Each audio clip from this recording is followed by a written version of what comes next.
आज मैं आपको मिलवाती हूँ वाराणसी जनपद के चोलापुर ब्लॉक के मेहदा गांव की रंजना कुमारी से। बचपन से ही रंजना को पढ़ने का बहुत शौक था, लेकिन घर में अक्सर यही सुनने को मिलता, तुम लड़की हो, पढ़ लिख कर क्या करोगी। भाई को ज्यादा महत्व मिला और रंजना को समझा दिया गया कि सपने देखना उसके हिस्से में नहीं है। लेकिन उसके मन में एक कसक थी, महिला और पुरुष की बराबरी की कसक। चुनौतियों और सामाजिक जंजीरों को पार करते हुए रंजना ने अपनी पढ़ाई पूरी की, बीकॉम किया और सामाजिक क्षेत्र की ओर कदम बढ़ाया। मैं भी एक समाज की वो लड़की हूँ जो और सारी लड़कियाँ समाज की सामना करके उच्च उच्च पदों पे और सामाजिक कल्याणों में आगे आई हैं। हम लोग की पढ़ाई अभी सरकारी स्कूलों में हुई है और हमारा भी शौक था कि हम भी बहुत उच्च पदों पे जाएं, टीचर बने। आगे जब मैं स्टेप बाय स्टेप आगे आई, जब मेरा हाई स्कूल इंटर गया, थोड़ा उसमें मेरे मम्मी का सपोर्ट ज़्यादा रहा। पापा बोले नहीं, बिटिया है, लड़की है तो आप मत पढ़ाओ। और घर की उतनी आर्थिक स्थिति भी अच्छी नहीं रही और पापा मम्मी को बहुत डांटते थे और बोलते थे तुम बहुत मिनिस्टर हुई हो जो बेटियों को इतना पढ़ा रही हो, जुग जमाना नहीं देख रही हो। तो लेकिन मैंने हार नहीं मानी। मैंने अपने माँ का वो विश्वास, वो दिल जीता, वो लगन, वो मेहनत मैंने की जो आज मेरे लिए बहुत बड़ी, मेरे लिए ठोस वो ताकत हो गई। बहुत कठिनाइयाँ थी, खेती भी बहुत ज़्यादा होते थे और हम लोग मजदूरों जैसा खेत का काम करते थे। पढ़ाई में थोड़ा कम समय देते थे, लेकिन भाइयों के लिए पापा पूरे प्रेशर देते थे। हम लोग के लिए बोलते थे माँ के साथ हाथ बटाओ। लेकिन मेरी मम्मी इस सामाजिक कुरीतियों से और जो घर पारिवारिक थे शोषण बहुत लोग करते थे, पापा मारते थे मम्मी को, लेकिन मम्मी मेरी ठान ली कि जैसे हम इस जीवन की कठिनाई से गुजरे, मैं अपनी बेटियों को नहीं गुजरने दूंगी। मैंने भी अपने मम्मी का वो बूंद बूंद आंसू देखे हैं जिससे मेरी रूह तड़प गई। मैंने भी समाज के लेकर, मैंने पहले अपने परिवार को, अपने पापा को पहले सोच बदला कि अगर पापा, अगर आप हम लोग का साथ नहीं देंगे तो ये समाज क्या देगा। कहते थे कि पापा हम लोग से चिढ़ते थे, हम माता लोग को मारते थे, हम उन लोग को भी मारते थे। पढ़ाई में बहुत कठिनाई होती थी। जब मैं अपने इस उम्र में आई, युवा अवस्था में, तो मुझे लगा कि मैं एक लड़की नहीं हूँ, मैं सिर्फ एक लड़की ही नहीं हूँ। अपने समाज के लिए, अपने देश के लिए मेरे मन में वो जिज्ञासा जग गई।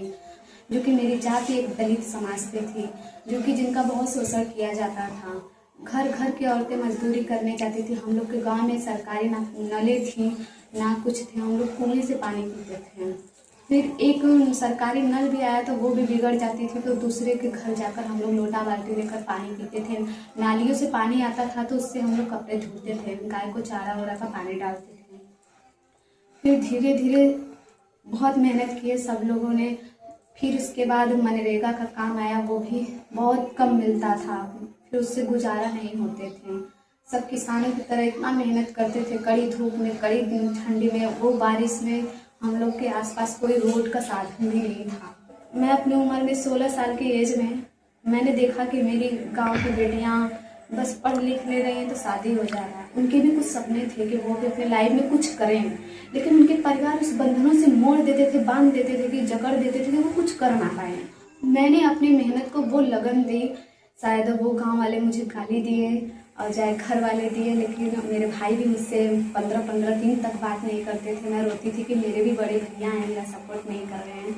लेकिन फिर भी मैंने सब कुछ को सहा। लेकिन ये सहना मेरे लिए एक ठोस और एक जंजीर बन गई कि मुझे और ताकत मिलने लगी। जब ये ताकत मेरी बनी तो मुझे लगा हाँ, अब मैं सब कुछ कर सकती हूँ। फिर मैंने छोटा सा किशोरियों का संगठन बनाया, जो कि उनका सेविंग भी कराया, उनके फ्यूचर लाइफ के लिए पढ़ाई भी वो करने लगी। फिर युवा साथी कुछ भैया लोग भी मिलकर हम लोग को साथ दिए। और एकता मंच से एक दीदी आई थी, वो मेरे लिए तो मान के चलिए एक उम्मीद थी। ये कौन है, लेकिन हाँ ये था कि वो मेरे लिए पूरा सपोर्ट की, वो सुविधाएं दी, वो जुनून मेरे अंदर दिया कि तुम कर सकती हो रंजना। मैं बोली ठीक है दीदी, लेकिन अकेले कैसे। बोले अकेले तो अच्छे लोग कर सके हैं, जो अपने परिवार को छोड़ दिए, जिनके पास कोई परिवार ना रहा, जिनके पास कोई आर्थिक स्थिति ना, वो लोग कैसे आगे बढ़े। तो मुझे भी लगा कि हाँ मैं भी कर सकती हूँ। फिर मैंने 40 बच्चों को निःशुल्क कोचिंग दी और यही नहीं, फिर धीरे धीरे स्टेप बाय स्टेप हम लोग अपने सामाजिक क्षेत्रों को आगे बढ़ाते गए। फिर हम लोग अंतर्राष्ट्रीय महिला दिवस मनाने लगे, फिर युवा दिवस मनाने लगे, अच्छे कार्यक्रमों को अचीव करने लगे, फिर अच्छे मुकाम हासिल करने लगे। फिर उसके बाद हम लोगों ने संवैधानिक स्तरों पे कार्य किया। ये भी जो मैं एक लड़की होने की वजह से जो बचपन से एक मैंने बहुत दरिंदगी तरह से वो कष्ट महसूस किया अपने घर से, परिवार से, समाज से, आर्थिक स्थिति से, वो मैं नहीं चाहती कि और किशोरियां और महिलाओं को इस जंजीर से बंधना पड़े या फिर लड़ना पड़े।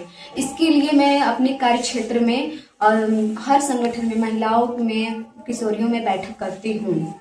सब बैठक में मैं उनकी योजनाओं के प्रति, अधिकारों के प्रति बैठक भी करती हूँ और उन्हें सशक्त भी करती हूँ कि उनको अपने अधिकारों की पूर्ण जानकारी रहेंगी, तब वो अपनी योजनाओं का लाभ ले सकती हैं। और जब मैंने अपने परिवार से रिलेटेड जो भी थी मेरी शिक्षा, उससे मुझे घर में सबसे पहले भाई से रिलेटेड कि भाई पढ़ेगा तुम घर का काम करोगे, इसमें भी मैंने बहुत टॉर्चर सहा है, लेकिन मैंने भी इस पितृसत्ता को ख़त्म कर दिया है, क्योंकि आगे जो बेटियां पढ़ना चाहेंगी उनके लिए कोई और रंजना नहीं, हम ही अपने गांव समुदाय से रहेंगे और रंजना को ये दिन ना देखना पड़े, इसके लिए मैं अपने संगठन में पूर्ण रूप से अपना अनुदान करती हूँ। मैं अपने समाज को ये मैसेज देना चाहती हूँ कि किशोरी और युवाओं में, मतलब लड़कियों और लड़कों में कोई भेदभाव ना रखें, क्योंकि दोनों में बराबर की जिज्ञासा होती है। आप दोनों को समय देंगे तो वो अपने समाज को सुंदर समाज बनाएंगी। आज रंजना का सपना है कि कोई भी लड़की सिर्फ जेंडर के कारण अपने सपनों से वंचित ना रहे। वह गांव-गांव, समुदाय-समुदाय जाकर किशोरियों और महिलाओं के साथ बैठक करती है, उन्हें उनके हक, अधिकार, आत्मविश्वास और सरकारी योजनाओं की जानकारी देती है।